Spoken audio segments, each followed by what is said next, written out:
έφτιαξα το κάδρο μου, κάθισα και είμαι πανέτοιμη 4 Πρώτου του 26 εσείως και έχω και αυτό το βιβλιαράκι που πολύ αγαπώ και σας έχω ξαναδείξει σε YouTube βίντεο μου.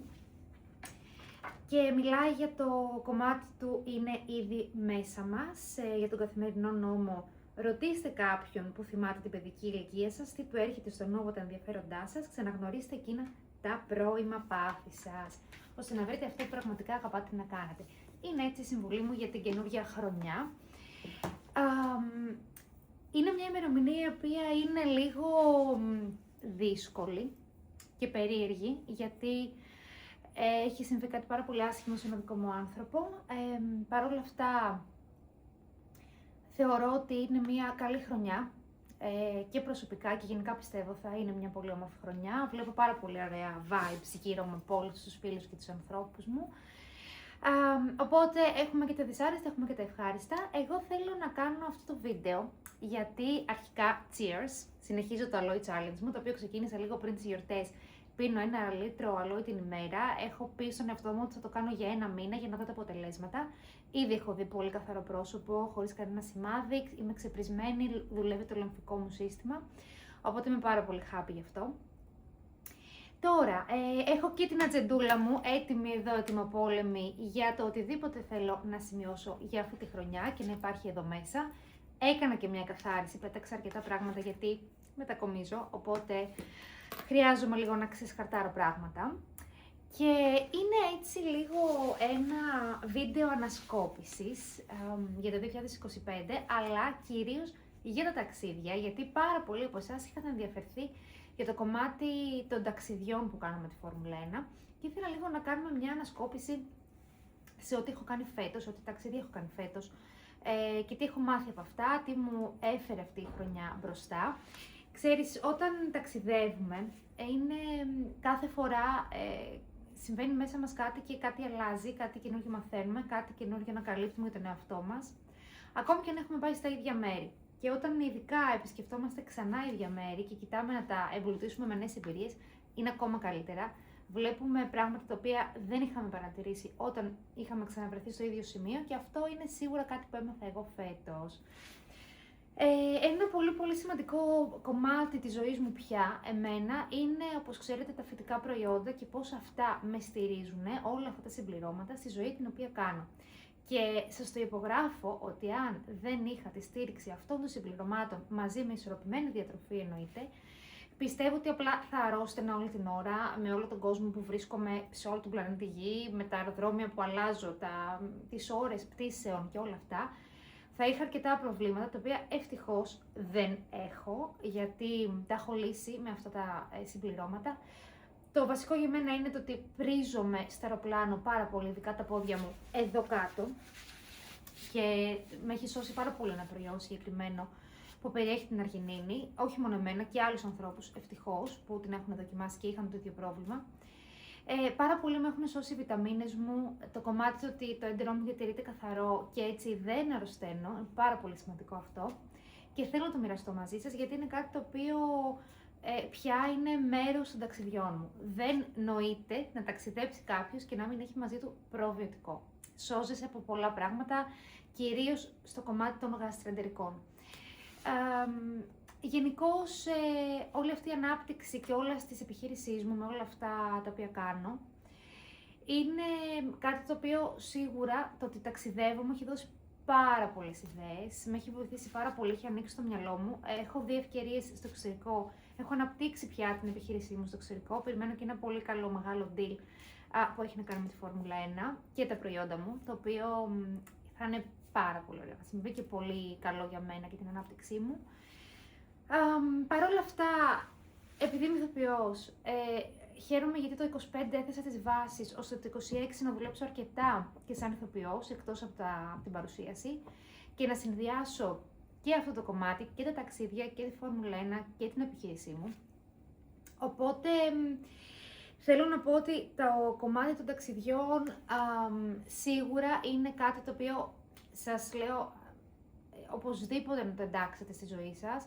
Εγώ ξεκίνησα να κάνω κάποια ταξίδια πριν εμφανιστεί στη ζωή μου η Φόρμουλα 1 και όλο αυτό και ήταν κάτι το οποίο με βοήθησε και αν δεν το είχα κάνει, ίσως να μην είχα πάει και προς αυτή την κατεύθυνση, για να είμαι λίγο πιο open-minded για το κομμάτι των δουλειών και το τι μπορείς να κάνεις σε αυτή τη ζωή, να μην κάνεις μόνο ένα πράγμα. Και τι άλλο να πω για τα ταξίδια που έτσι, κάποια tips τώρα που μπορεί να θέλετε. Κυρίως έχω καταλάβει ότι σίγουρα το τι αξίζει και το τι δεν αξίζει να σκορπάς, να ξοδεύεις τα χρήματα. Για παράδειγμα, ένα που μου έρχεται στο μυαλό έτσι πρώτο είναι ότι σίγουρα, παιδιά, εάν πάτε κάπου μακριά, τύπου Las Vegas, έχω κάνει άπειρες φορές αυτό το λάθος και συνεχίζω και το κάνω και λέω γιατί δεν το σταματάω αυτό το πράγμα και υποσχέθηκα στον εαυτό μου ότι θα το σταματήσω. Δεν γίνεται να μην κλείσετε έστω μια premium economy, αν υπάρχει, αν όχι business. Δεν μιλάω για πρώτη θέση, first class και αυτά που είναι πάρα πολύ ακριβά, αλλά κάντε αυτό το δώρο στον εαυτό σας. Αν είναι ταξιδέψετε κάπου πολύ μακριά, καταλαβαίνω δεν υπάρχει το budget, αλλά πραγματικά καλύτερα να καθυστερήσετε λίγο να κάνετε ένα ταξίδι, να πάτε την επόμενη χρονιά, ίσως από όταν το είχατε προγραμματίσει στο μυαλό σας, αρκεί να μπορέσετε να μαζέψετε τα χρήματα, να ταξιδέψετε ανθρώπινα. Γιατί ειλικρινά σας μιλάω, δεν παλεύετε. Φέτος έκανα για ακόμη μια φορά αυτό το λάθος και λέω εντάξει, έλα μωρέ, το έχω συνηθίσει εγώ πια, ας πάω οικονομική, δεν έχω και τόσο budget, ας πούμε, να χαλάσω τόσα λεφτά. Το μετάνιωσα πικρά, γιατί βρέθηκα να είμαι στη μέση, στο γύρνα ειδικά, σε όλες τις πτήσεις. Δεν μπορούσα να κουνήσω τα πόδια μου. Ήταν full τεροπλάνο, δεν μπορείτε να διανοηθείτε πόσο κουραστικό είναι αυτό και πόσο το σώμα ταλαιπωρείται πραγματικά, ειδικά το δικό μου.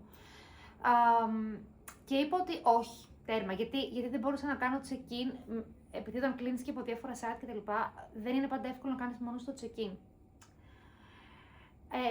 Αδιανόητο. Πραγματικά σας λέω ότι αν θα πάτε μακρινό ταξίδι, το βασικό σας έξοδο να είναι το πώς θα πάτε, να είναι ανθρώπινη θέση.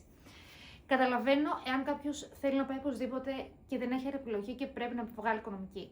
Το έχω κάνει κι εγώ. Αλλά είναι η συμβουλή μου. Ένα σίγουρα σημαντικό tip, έστω premium economy, που είναι ok. Πίνω και την πέρι μου, την αλοίτσα, όσο μαγειρεύω μεταξύ, για να τα πούμε λίγο εδώ χαλαρά. Τι άλλο tip μπορώ να σου δώσω.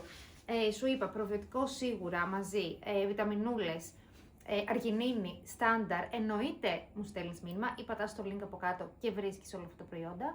Συνήθως, αν μου στείλεις με ένα μήνυμα, θα τα πάρεις και με έκπτωση, αντί στην κανονική του τιμή. Σίγουρα να έχετε μαζί σας ένα βιβλιαράκι, ας πούμε, ένα μέχρι αυτό το μέγεθος είναι πάρα πολύ καλό. Αγαπώ αυτό το βιβλίο, το διαβάζω αυτόν τον καιρό. Σίγουρα να έχετε μαζί σας μία ατζεντούλα, να σημειώνετε πράγματα που μπορεί να ξεχνάτε στη διάρκεια του ταξιδιού, γιατί την ώρα που ταξιδεύουμε μας έρχονται σκέψεις. Τις οποίες σκέψεις τις αφήνουμε να περάσουν, αλλά είναι πραγματικά οι ώρες που, επειδή δεν έχουμε και ίντερνετ τις περισσότερες φορές, σκεφτόμαστε πράγματα τα οποία ακούμε τον εαυτό μας, το οποίο δεν μπορούμε να το κάνουμε τις άλλες ώρες και μέρες της ζωής μας, γιατί είμαστε συνέχεια με ένα κινητό και συνέχεια scroll και όλα αυτά. Οπότε όλες οι ιδέες που θα σου έρθουν για αυτό που εσύ αγαπάς, θες, επιδιώκεις, έχεις στόχο, κατέγραψέ τις σε μια ατζεντούλα, να έχεις μαζί σου πάντα, για να μην τις ξεχάσεις. Γιατί μπορεί να μην μπορεί να ηχογραφήσεις, ας πούμε. Οπότε και έχει και άλλη αξία να το γράψεις με το μολυβάκι σου ή με το στυλό σου, αντί να είναι πάντα στο κινητό. Οπότε στάνταρ ατζέντα και βιβλιαράκι μαζί, στάνταρ μέσα στο σακιδιό σου που έχεις στην καμπίνα του αεροπλάνου. Ή με ό,τι άλλο ταξιδεύεις. Τι άλλο έτσι travel tip που θυμάμαι για φέτος. Σίγουρα προσπάθησε να πας σε μέρη, αν έχεις ξαναπάει σε ένα μέρος που δεν έχεις ξαναπάει, ή να πάρεις φίλους σου μαζί για να σε οθήσουν να πας λίγο και σε διαφορετικά μέρη από ό,τι έχεις συνηθίσει και να σε βγάλουν και από τις συνήθειές σου. Εγώ το έκανα φέτος και ειδικά αν είσαι solo traveler, δοκίμασε λίγο και με φίλους γιατί θα ζήσεις άλλες εμπειρίες. Εγώ έχω καταντήσει πολύ solo traveler, βέβαια όταν πάω είναι για δουλειά και πάντα είμαι με κόσμο και δεν καταλαβαίνω λίγο αυτό το κομμάτι παρέας και μη, πάντως σίγουρα ταξιδεύω μόνη μου, οπότε θέλω να σου πω ότι είναι πάρα πολύ ωραίο όταν εντάσσεις και φίλους σου και θέλεις να πας μαζί τους και να κάνετε άλλα πράγματα. Σίγουρα συνδύασε να δεις όσες περισσότερες πόλεις που είναι κοντά και μπορείς, μην πας απαραίτητα μόνο σε ένα προορισμό, δες που μπορείς να φτάσεις με το τρένο αφού έχεις φτάσει σε μια χώρα, προσπάθησε να δεις 1 με 2 πόλεις τουλάχιστον σε ένα ταξίδι σου, αν είναι στην ίδια χώρα. Αν είναι κοντά μια άλλη χώρα και συνορεύει, σίγουρα να πας και σε μια άλλη χώρα. Αυτά είναι τα 3 βασικά που μου έρχονται στο μυαλό. Γενικά θα σας δίνω και άλλα tips που θα μου έρχονται από όλη αυτή την εμπειρία μου. Ένα πολύ σημαντικό είναι το ότι εάν έχεις ανταποκρίσεις πτήσεων, είναι σώσο αυτό πραγματικά, προσπάθησε να είναι από 1 ώρα και πάνω οι ανταποκρίσεις, γιατί το έχω ζήσει άπειρες φορές αυτό το άγχος στα κόκκινα, το στρες που είμαι στο τσάκο να προλάβω, γιατί σε πολλές χώρες μπορεί να πρέπει να ξαναπεράσεις έλεγχο που χάνεις χρόνο, που έχει μεγάλες ουρές και απλά δεν τους νοιάζει. Σου λέει θα περιμένεις. Το έχω δει, ειδικά στην Αμερική, το έχω αντιμετωπίσει αυτό το πράγμα και έχω πάθει σοκ. Λέω, παιδιά, πετάω. Και δεν μας νοιάζει, θα περιμένεις στη σειρά. Γενικά αυτό οπωσδήποτε το έχετε στο μυαλό σας, ότι εντάξει, πια είμαι cool, είμαι ψύχρεμη, δηλαδή λέω, ok, έχω 1 ώρα. Ξέρετε κάτι, εάν δεν προλάβω, θα μείνω σε αυτή τη χώρα που είμαι και θα ταξιδέψω την άλλη μέρα. Δηλαδή είμαι σε αυτό το level πια γκουρού και ψυχραιμίας. Αλλά για να τα αποφύγετε όλο αυτό το στρες, σας συμβουλεύω οι ανταποκρίσεις να μην είναι του μισάωρου και της 1 ώρας, γιατί 1 ώρα έχει φύγει, γεια σας, δεν την έχετε καταλάβει καν. Ειδικά στα μακρινά. Τι άλλο, είναι πολύ ωραίο, ας πούμε εγώ το έκανα αυτό φέτος νομίζω ή πέρυσι, δεν θυμάμαι, αλλά για το Τέξας. Πέρυσι, τι είχα κάνει, λέω δεν θα το κάνω όλο το ταξίδι μόνο κοπανιά που είναι δύσκολο, θα πάω Νέα Υόρκη, θα μείνω εκεί το βράδυ και θα φύγω την άλλη μέρα με αεροπλάνο εσωτερικά της Αμερικής, με την ησυχία μου και να συνηθίσω και με το jet lag και αυτά.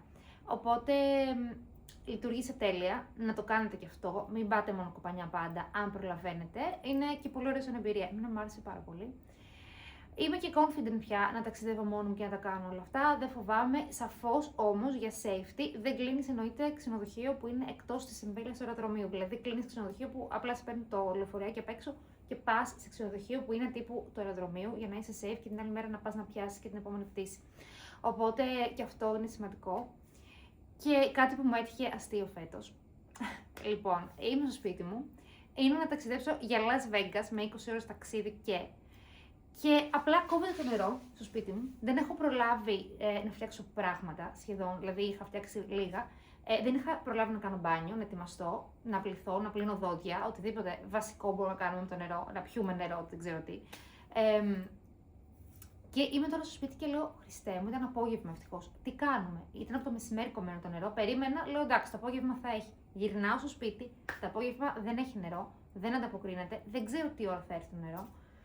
Και απλά μαζεύω τα πράγματά μου και πάω ξενοδοχείο. Κλείνω στο Sofitel που είναι ακριβώς έξω από την πόρτα του ξενοδοχείου και λέω, οκ, δεν το διακινδυνεύω. Παίρνω τα πραγματάκια μου, πάω να μείνω στο Sofitel, ήρεμα και ωραία, και την άλλη μέρα να ξυπνήσω και πιο αργά να πάω στο αεροδρόμιο, γιατί απλά θα είμαι απέναντι. Οπότε να είστε και λίγο γρήγοροι στις αποφάσεις όταν συμβαίνει κάτι στραβό. Τώρα ήταν σούπερ στραβό το να έχω να ταξιδέψω τόσες ώρες και να μην έχω νερό στο σπίτι μου, δηλαδή δεν γίνεται. Οπότε λειτουργήσα πάρα πολύ γρήγορα. Βρήκα τη λύση αμέσως, μάζεψα γρήγορα τα πράγματά μου, έφυγα, πήγα αεροδρόμιο, κοιμήθηκα και νωρίς, ξύπνησα και πιο αργά και τελικά πολύ καλύτερα και λιγότερη ταλαιπωρία, να σας πω την αλήθεια. Οπότε γυρίστε το αρνητικό σε θετικό, σε οτιδήποτε θα συμβεί απρόβλεπτο, σε ένα ταξίδι ή πριν το ταξίδι, για να μπορέσετε να είστε ευέλικτοι και να μην αγχωθείτε. Αυτά από μένα. Νομίζω ήταν ένα μεγάλο βίντεο αυτό, αλλά έτσι ήθελα να κάνω μια ανασκόπηση του 25 λίγο με τις εμπειρίες μου και εννοείται θα έχω και άλλα στην πορεία, θα κάνουμε και άλλα βιντεάκια και γύρω από το travel tips, γιατί σας αρέσει πολύ και είπα να το κάνω έτσι λίγο πιο εξειδικευμένο εδώ και να μην το ξεπετάξω με stories. Και ακούει ο καθένας ό,τι θέλει και όπως θέλει, εννοείται, στην ώρα του και με την ησυχία του. Αυτά. Μπορείς να βρεις το link από κάτω με όλα τα προϊόντα που σου είπα ότι χρησιμοποιώ. Εννοείται μπορείς να μου στείλεις μήνυμα, να με βρεις στο Instagram, TikTok και όλα αυτά. Και see you later. Φιλάκια πολλά. Γεια!